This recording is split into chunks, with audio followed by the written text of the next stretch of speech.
Hi, I'm Captain Steve, and I'm very excited to be doing the performance evaluation on an all-new yacht from the Neptunus Yachts factory, the 750 SL. Outstanding boat in every aspect.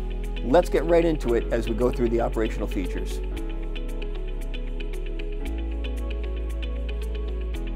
I really have to give Neptunus high marks for the job that they did in both quarters for the line handling apparatus. Notice that the rail comes up and that it integrates into this one. There's a large cleat with a receptacle right alongside so that all the excess line can be stowed just underneath. Large chocks so the line can go out the side, out the back, but the most important aspect has to be this right here. Every time we've got shore power, it gets put at the riser to the stairs. It's a trip hazard. It's in the way. You've got to walk around it, and that's on every boat. You know this. Look at what they've done right here. It's in this location, so it can come out, go to the side, go to the back, out of the way. Nobody's tripping over it. We can access the swim platform from both sides of the cockpit deck. 24-inch walkthrough. There's 4 steps, each one with 10-inch risers.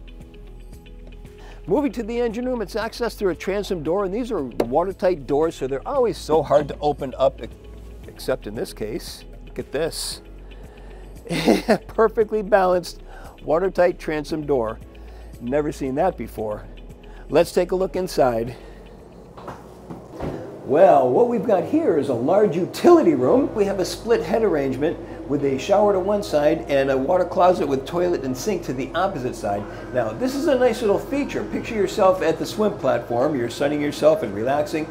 You have to use the head. There's now no need to go into the salon all the way through the galley, down below to the day head. You've got a head right here conveniently located.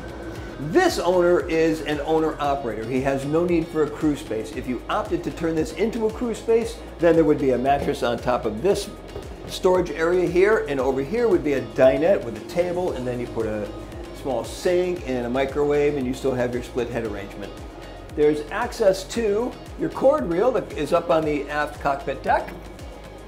Over to the opposite side, the electrical panel, and underneath here, we can clearly see some of the beautiful electrical work that Neptunus does and how neatly organized all of the wiring is. Now let's take a look at the engine room.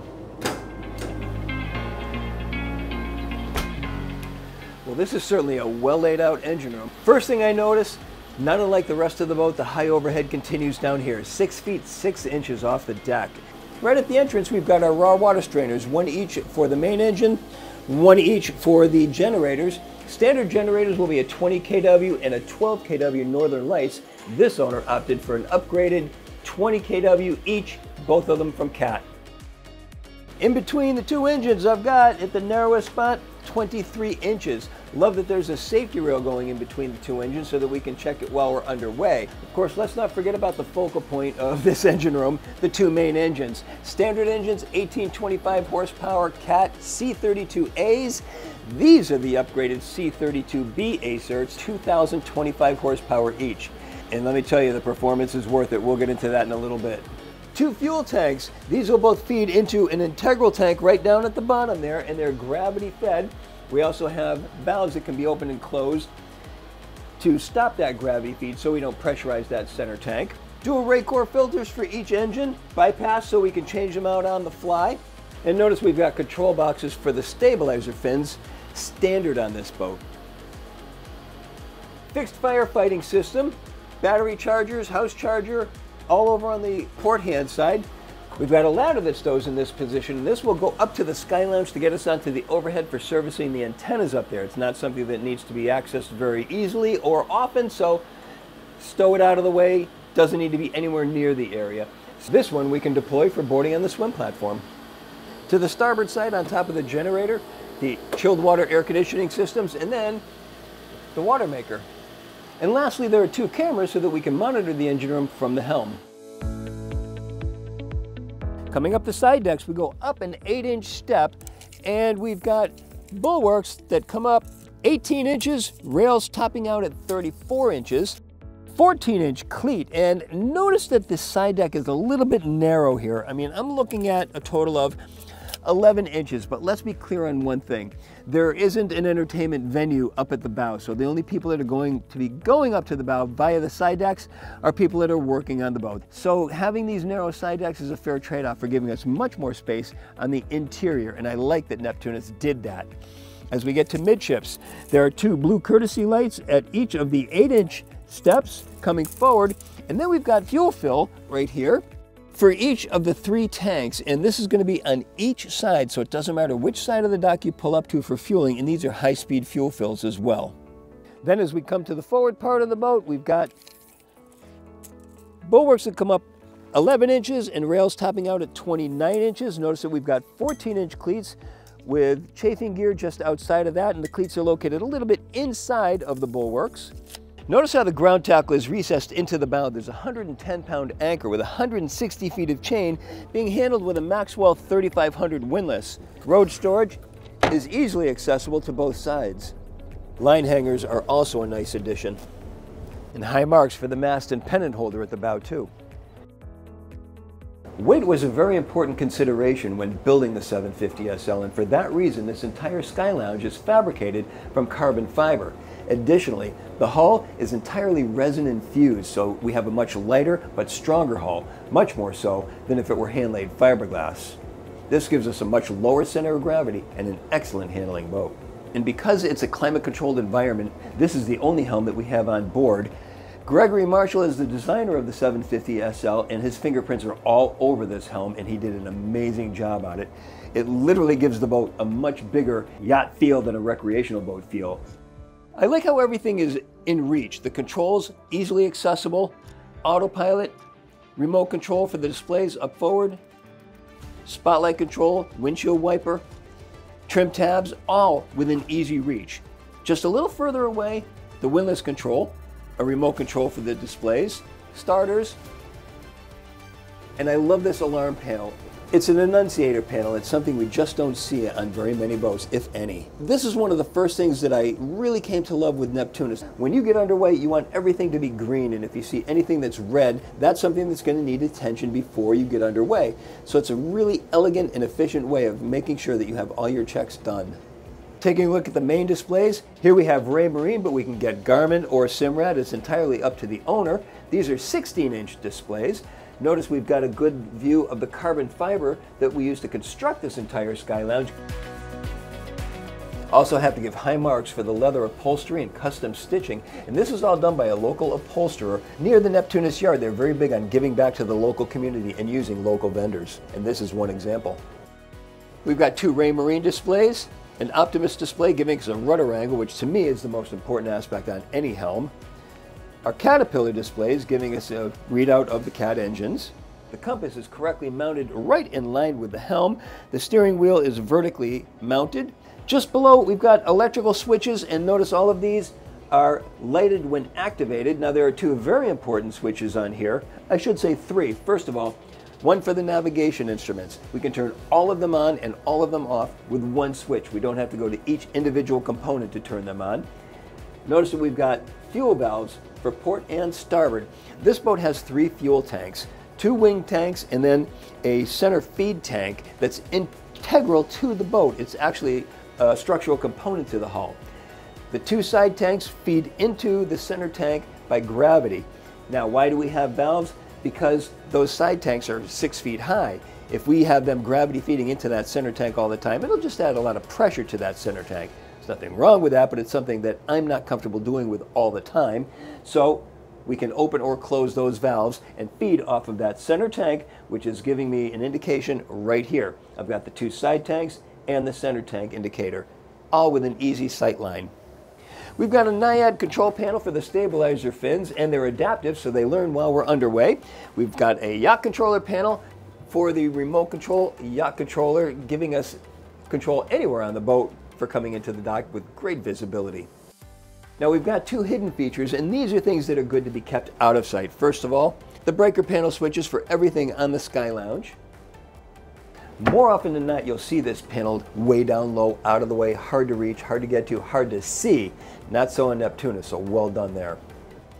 And then to the starboard side, your bilge pump controls, and the backup panel for your Caterpillar throttle controls. Now here's a really nice feature that I only seem to find on Neptunus, and I don't know why everybody doesn't do this. These counters right here, whenever the bilge pumps go active, we get a counter that shows the activity on the bilge pump. So if I come and look at this and I see all are 0, I know the bilge pumps have not come on. If I see this starting to crank up in numbers, I know that I've got a leak somewhere, water coming in, that bilge pump is active, I need to address it. And they're all resettable. Very clever feature. One thing I always see missing on large yachts when we've got the windows getting fogged up in the rain, no defoggers. Here, we've got a defogger for each one of the windows. Notice the great visibility out these huge windows, each with an independently controlled windshield wiper in addition to the defogger system. And of course, we've got air conditioning vents pointing right at the operators, 16,000 BTUs in this section alone, and another 16,000 BTUs to the aft end of the Sky Lounge. Nice to see that night operations weren't forgotten at Neptunus. There's a red light just over the helm, and then pin lights for courtesy lighting going all the way around the decking. The helm seats are by Melfi in Australia. They're electrically adjustable fore and aft, up and down. They can rotate to join the crowd just behind. What Neptunus does is they buy just the frames and then they have them upholstered, again, by the local upholsterer. The Neptunus 750 SL has a length overall of 78 feet 3/4 inches, a beam of 18 feet 11 inches, and a draft of 5 feet 3 inches. With an empty weight of 128,000 pounds, 38% fuel, and 4 people on board, we estimated our test weight to be at 133,590 pounds. With their twin 2,050 horsepower Cat C18Bs run up to a max 2415 RPM, our speed topped out at an impressive 37 knots. That meant an economy of 0.2 nautical miles per gallon, which she maintains all the way down to 1500 RPM and 18.1 knots. So clearly, those larger engines aren't working very hard with this efficient hull design. While at that 18.1 knot speed, she was burning 74.5 gallons per hour for a range of 347 nautical miles. If we use the 750 for coastal cruising, we could back her down to 10.5 knots at 900 RPM. There, her 18-gallon per hour fuel burn produces 835.4 nautical miles. And at 800 RPM, a 14-gallon per hour fuel burn works out to be just over 963.2 nautical miles. All this while still holding back a 10% reserve of her 1,588-gallon total fuel capacity. This was an interesting performance test for me. You have to understand that I've driven thousands of yachts and they all handle differently. And this one has some interesting characteristics and all of them are good. First of all, if you're going to be purchasing one of these boats, I would definitely go with the upgraded engines because they're not working so hard. Just a little bit of stick gives you a lot of performance, a lot of speed, and a lot of capability for little cost as far as fuel burn goes, relatively, of course. She doesn't have any bow rise. She just comes up on plane at a level attitude, and it's so comfortable, and it's deceiving because you don't think you're going as fast as you are until you start looking at the GPS and realize, oh, I actually am. I'm doing 20 knots here when it feels like you're doing 10, 12. She's very responsive to the helm. My hand seemed to gravitate us more towards about 1750 RPM, which turns out to be 23.7, 24 knots. I just found that to be the most comfortable. 80% load is going to put us at 33.4 knots. I mean, that's just remarkable. This is a 76-foot range boat. It's not supposed to do that, but it just does it so easily. If I put it into a turn at that 1750 speed, she'll come around 180 degrees in 30 seconds. Once you initiate that hard overturn, she'll lean about 10 degrees into the turn before the stabilizing fins, the standard stabilizing fins I should point out, kick in and level the boat back out again, and now you've got a level turn. That's pretty cool. It's a distance cruising boat if you want it to be, and it's a high performing boat if you want it to be. So if you're making those runs over to the Bahamas, something along the island, an island that's not too far away, 20, 30, 40 miles away, go ahead and hit the throttle. Get over there and then start loitering around once you get there. But if you're going for distance, making a real passage, pull that speed back and you've still got good comfort and remarkable range. More importantly, when you put this thing at full power, it's only 73 decibels. That's conversational. There's no yelling, no shouting. We're having a little more than a whisper conversation up in the Sky Lounge, and that's really impressive, really impressive. We're in flat calm conditions. But we are putting up a sizable wake. I mean, it's a 133,000 pound boat at what we're running right now with a 5 foot 3 inch draft. So yeah, we're going to make a wake, and we did indeed. So I kept crossing back and forth, going into my wake, hitting it on the side, trying to get this boat to pound, and it was just not having any of it. It wasn't going to happen, and I couldn't get it to throw spray onto the boat, no matter how hard I tried.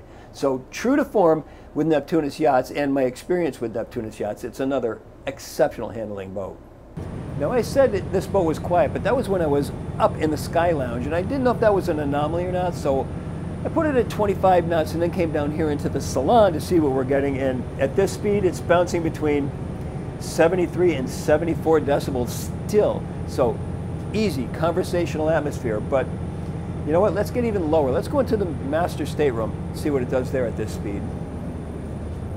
Here, where we should be getting the worst of the worst, 74, 75, 74, 75, touching 76, and then back again. It's still a conversational atmosphere. And this is where we're throwing the water. This is where the engine room is right behind us. This is where it's supposed to be, the worst. And if that's the worst, I'll take it. So now, just for kicks, we brought it back to that distance cruising mode of 900 RPM. 67, 68, 67, 67 decibels, even better of course, but still remarkably quiet. Let's try in the salon. 61, 62, 61, 61, 62, so yeah, bring on the distance cruising. This boat's really got exceptional handling characteristics, which is great because this is a boat that's made to be cruised and not sit at the dock. She's also outstanding for extended voyages because of her interior, but that's another video. Be sure to look for it. For now, this is my full performance evaluation of the all-new 750 SL from Neptunus. I'm Captain Steve, and I'll see you on the water.